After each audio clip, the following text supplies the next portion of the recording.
হবে। আল্লাহ পাক রব্বুল আলামিন আমাকে আপনাদেরকে অনন্ত সৃষ্টি করে নাই, তার মধ্যে রহস্য রয়েছে, তার মধ্যে নিয়ম কানুন রয়েছে, তার মধ্যে অনেক কিছু লুকানো রয়েছে। কারণ হলো সব কিছু যদি আল্লাহ তাআলা প্রকাশ করে দেয়, তাহলে কোনো বান্দা, কোনো ইমানদার ব্যক্তি আল্লাহ তাআলার প্রতি ইক্তেদা থাকবে না।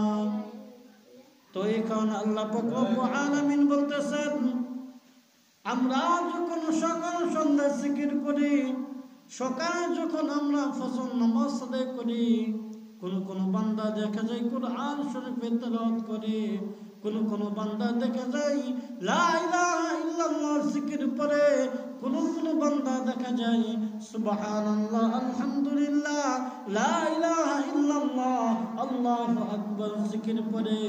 অনেক মানুষ আবার অনেক নফল নামাজ পড়ে।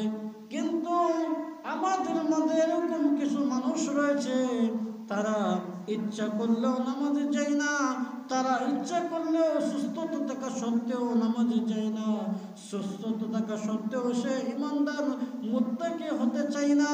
সে দুনিয়ার জিন্দেগি নিয়ে ব্যস্ত। সে যে টাকা পয়সা কামিয়েছে, টাকা পয়সা যে দুনিয়ার যত ধন সম্পদ রয়েছে, ওই ধন সম্পদের প্রতি, ওই ধন সম্পদের প্রতি এরকম ভাবে মনোযোগ হয়েছে যে মনোযোগের মাধ্যমে দেখা যায় সে রাতের বেলা ঘুমাইতে পারে না, না জানি টাকা চুরি হয়ে যায়। সে রাতের বেলা নিশ্চিন্তা ঘুমাইতে পারে না, না জানি স্বর্ণ অলংকার চুরি হয়ে যায়। কোন সময় জানি কোন ভাবে এরকম ভাবে ডাকাতি হয়ে যায়। ওই চিন্তা করে, ওই চিন্তা ভাবনা করে এক পর্যায়ে দেখা যায় ওই বান্দা যখন সারা রাত ঘুমায় না, ওই বান্দার ঘুম চলে আসে শেষ রাতে, যখন ফজর আজান হয়ে যায়, মুয়াজ্জিন যখন বলে, তাকবীর দিয়ে বলে, মাইক দিয়ে আলোচ্য বিষয় বলে, আল্লাহু আকবার আল্লাহু আকবার, আশহাদু আল্লা ইলাহা ইল্লাল্লাহ আশহাদু আল্লা ইলাহা ইল্লাল্লাহ।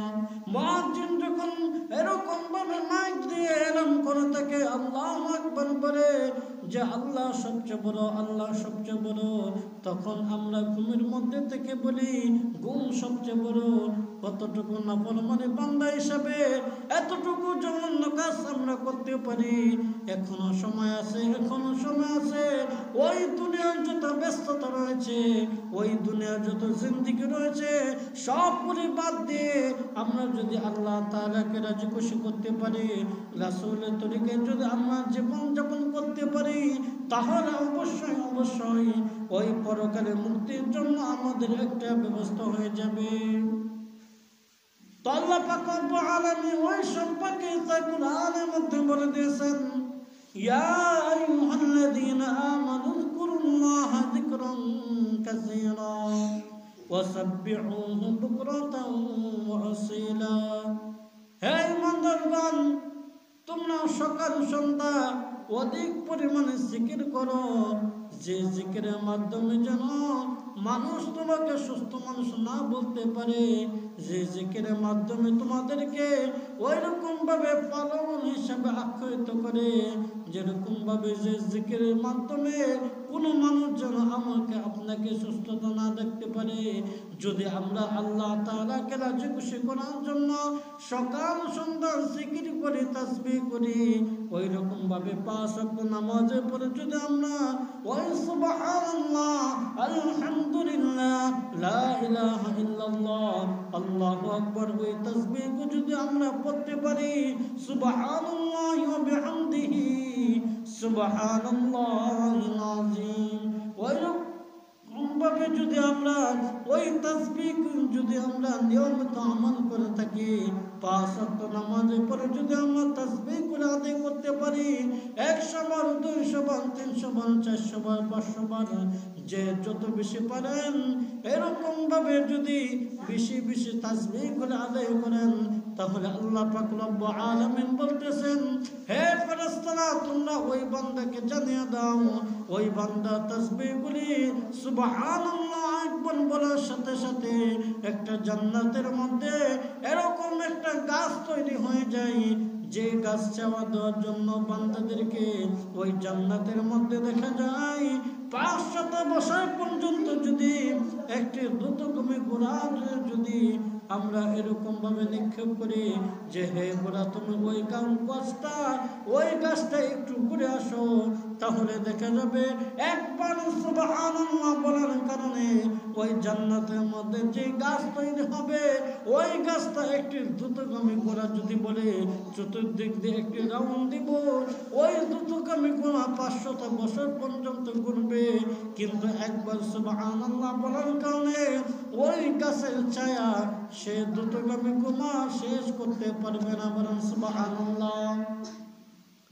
তো এখনো সময় আছে, হে ইমানদারগণ, হে মুত্তাকিগণ, আমরা যারা এখন ঘোরাফেরা করতেছি, আমরা যারা এখন নামাজ কালাম আদায় করতেছি না, আমরা মনে করি যে শুধু সুবহানাল্লাহ তাসবিহ, লা ইলাহা ইল্লাল্লাহ শুধু তাসবিহ, কোরআন শরীফ তেলাওয়াত শুধুমাত্র জিকির, না না না, এর মধ্যে সীমাবদ্ধ হয় নাই।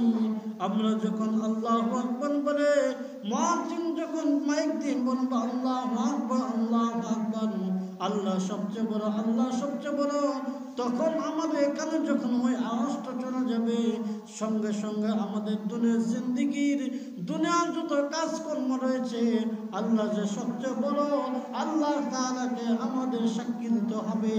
আল্লাহ তাআলার মতো বড় কেউ নাই, আল্লাহ তাআলা উপযুক্ত আর কেউ নাই, একমাত্র আল্লাহ হলো আল্লাহ।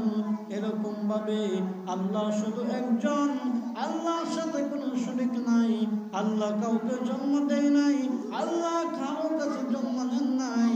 ওই কারণে আমাদের মনে প্রাণে দিন থেকে সাক্ষী দিতে হবে, যখন মুয়াজ্জিন বলে যাবে আল্লাহু আকবার আল্লাহু আকবার, সঙ্গে সঙ্গে দুনিয়ার যত কাজকর্ম রয়েছে ওই কাজকর্ম বাদ দিয়ে আমরা বান্দা হিসাবে, নবীর উম্মত হিসাবে নামাজটা এরকম ভাবে ধরতে হবে যে ধরার মাধ্যমে আমাদের নামাজটা যেন শুদ্ধ হয়ে যায়, আমাদের নামাজটা যেন আল্লাহ তাআলা পছন্দ করে ফেলে।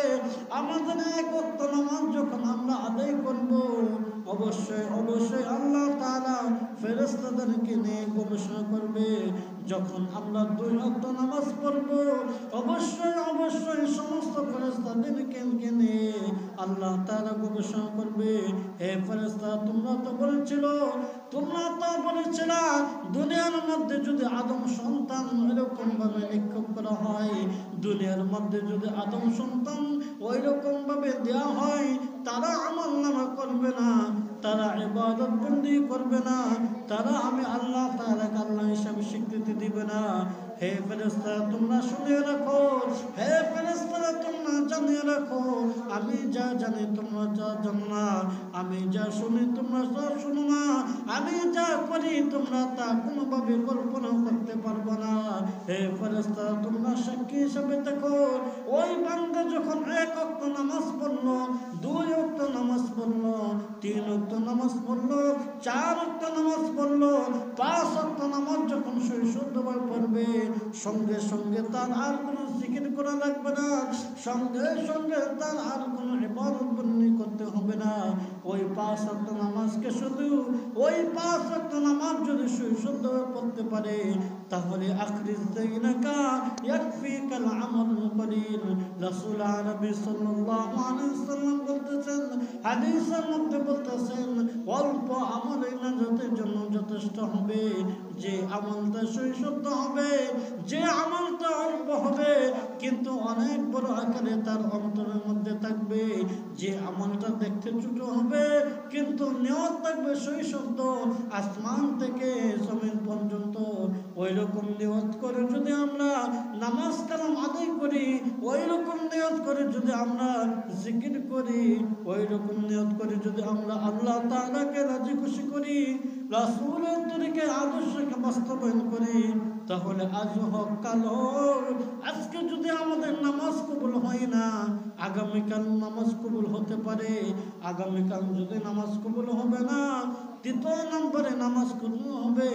পরশু যদি নামাজ ওরকম কবুল হবে না, 1 মাস পর নামাজ কবুল হবে, 1 মাস পর যদি নামাজ কবুল হবে না, 2 মাস পর নামাজ কবুল হবে, 2 মাস পর যদি নামাজ কবুল হবে না, 1 বছর পর নামাজ কবুল হবে, 1 বছর পরে যদি আমাদের নামাজ কবুল হবে না, যদি আমরা সহি শব্দ পারে 1 মাস 2 মাস নয়, 1 বছর 2 বছর নয়, 60 থেকে 70 বছর জিন্দেগি যদি আমরা নামাজের মধ্যে কাটিয়ে দিতে পারি, তাহলে আল্লাহ পাক রব্বুল আলামিন বলতেছেন আজকে যদি আমাদের নামাজ ইবাদত বন্দি কবুল হবে না, কিন্তু মৃত্যুর আগে জীবনে একবার হলেও ওই রকম আমাদের নামাজটা কবুল হবে, যে কবুলের মাধ্যমে সঙ্গে সঙ্গে আমরা যখন মৃত্যুবরণ করব, মৃত্যু করতে দেরি হবে, মৃত্যুবরণ করতে দেরি হবে, জান্নাতে যাওয়া কোনো দেরি হবে না। তো এই কারণে আল্লাহ পাক রব্বুল আলামিন আমাদেরকে সতর্ক সহিত বলতেছেন, ইয়া আইয়ুহাল্লাযীনা আমানুত্তাকুল্লাহ হাক্কা তুকাতিহি ওয়া লা তামুতুন্না ইল্লা ওয়া আনতুম মুসলিমুন। হে ঈমানদারগণ, তোমরা আমি আল্লাহ তাআলাকে ভয় করার মতো ভয় করো, পরিপূর্ণ মুসলমান না হয়ে মৃত্যুবরণ করিও না। এখন আমাদের প্রশ্ন হলো, আমরা যদি আল্লাহ তাআলাকে ভয় করার মতো ভয় করি, তাহলে আমাদের দ্বারা কোনোদিন গুনাহ করা সম্ভব না। আমরা যদি আল্লাহ তাআলাকে ভয় করার মতো ভয় করি, তাহলে আমাদের দ্বারা কোনোদিন চুরি করা সম্ভব না। আমরা যদি আল্লাহ তাআলাকে ভয় করার মতো ভয় করি, তাহলে আমাদের যারা কোনোদিন একজনের জমি অন্যজন দখল করা সম্ভব না। আজকে যদি আমরা আল্লাহ তাআলাকে ভয় করার মতো ভয় করি, কোনোদিন আমাদের দ্বারা 1 ওয়াক্ত নামাজ কাজা করা সম্ভব না। আমরা যদি আল্লাহ তাআলাকে ভয় করার মতো ভয় করি, একদিন না একদিন আমাদের নামাজটা এরকম ভাবে মনোযোগ হয়ে যাবে, শুধু আমরা 5 ওয়াক্ত নামাজ পড়ব, এর মধ্যে সীমাবদ্ধ থাকবে না। আমরা যখন 5 ওয়াক্ত নামাজ পড়ব, তখন আমাদের অন্তরটা সাক্ষী দেবে তাহাজ্জুদের নামাজটা পড়া দরকার। যখন আমরা 5 ওয়াক্ত নামাজের সাথে সাথে তাহাজ্জুদের নামাজ আদায় করব, তখন আমাদের দিলের থেকে সাক্ষী দিয়ে দেবে তাহাজ্জুদের নামাজ আদায় করতেছি, কিন্তু কোরআন শরীফে তেলাওয়াত করে কোরআন খতম করতেছি না। তা তো হতে পারে না। একের পর এক শুধু ইবাদত বন্দেগী বাড়তে থাকবে, একের পর এক শুধু ইবাদত বন্দেগী। আল্লাহ তাআলার পক্ষ থেকে বেশি বেশি তার মধ্যে মজা লাগবে, যে মজার মাধ্যমে শুধু তাহাজ্জুদ নামাজ পড়ে শেষ হয় নাই, কোরআন শরীফে তেলাওয়াত করে শেষ হয় নাই। মাঝে মাঝে দেখা যাবে যখন আমরা ফজর নামাজ পড়ে সূর্য উদিত হবে, তখন আমরা চাষের নামাজ আদায় করার জন্য মসজিদে চলে যাব। যখন আমরা চাষের নামাজ আদায় করার জন্য মসজিদে চলে যাব, তখন আমরা সকাল 9টা এবং 10টা ওই রকম সময় আরেকটি নফল নামাজ রয়েছে, ওই নফল নামাজের জন্য আমরা বিছানার মধ্যে চলে যাব, মসজিদের মধ্যে চলে যাব। যখন আমরা ওই নফল নামাজ আদায় করব, তখন সঙ্গে সঙ্গে জোহর নামাজ আদায় করার পর তার মধ্যে 2 রাকাত নফল নামাজ রয়েছে, ওই নফল নামাজও আমাদের মন চাইবে পড়ার জন্য।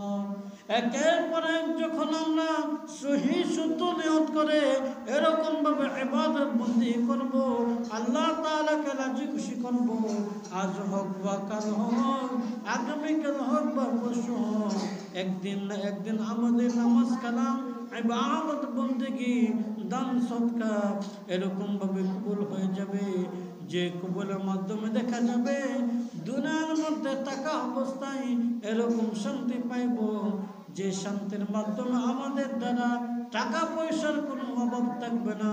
আমাদের দ্বারা আল্লাহ তাআলার পক্ষ থেকে যে রিজিকের পয়সা রয়েছে, কঠোর রিজিক আমাদের জন্য নির্দিষ্ট থাকবে। যখন আমরা হালাল তরিকায় জীবন যাপন করব, যখন আমরা আল্লাহ এবং তার রাসূল অনুসরণ করব, আজ হোক বা কাল হোক, আগামীকাল বা পরশু হোক, একদিন না একদিন আমাদের সুইশ দুনিয়াতে কারণে আমাদের সংসার মধ্যে কোনোদিন অভাব থাকবে না, কোনোদিন অভাব অনটন থাকবে না, কোনোদিন অশান্তি বিরাজ করবে না, কোনোদিন অশান্তি তৈরি হবে না। আজ হোক, কাল হোক, আগামীকাল হোক, পরশু হোক, একদিন না একদিন এরকম ভাবে আমাদের ইবাদত বন্দি কবুল হয়ে যাবে।